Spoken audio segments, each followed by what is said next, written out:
Have you ever wondered what it would be like to witness one of history's most epic survival stories?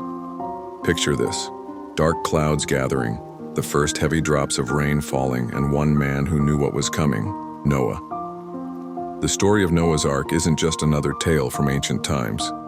It's a narrative that has captivated people for thousands of years, and for good reason. Imagine being told by God that a catastrophic flood was coming. Not just any flood, but one that would cover the entire earth. That's exactly what happened to Noah. Now, most people would probably think you were crazy if you started building a massive boat in the middle of dry land.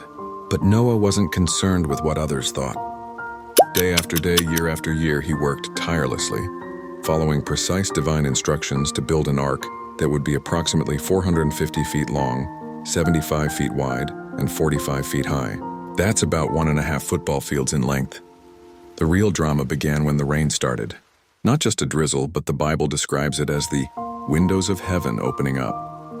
For 40 days and 40 nights, water poured from the sky. Springs burst forth from the ground. The world as they knew it was disappearing beneath the rising waters.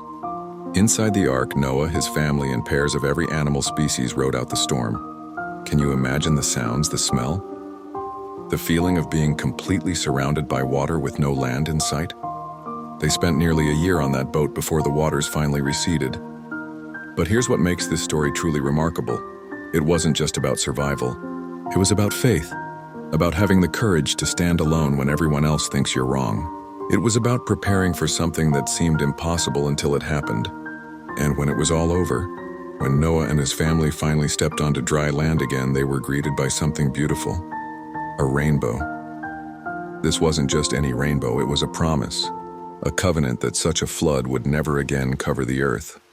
This ancient story still resonates today, because it reminds us that sometimes the craziest sounding warnings turn out to be the most important ones to heed. It teaches us about preparation, faith, and the power of standing firm in our convictions even when we stand alone. Please like, share, and subscribe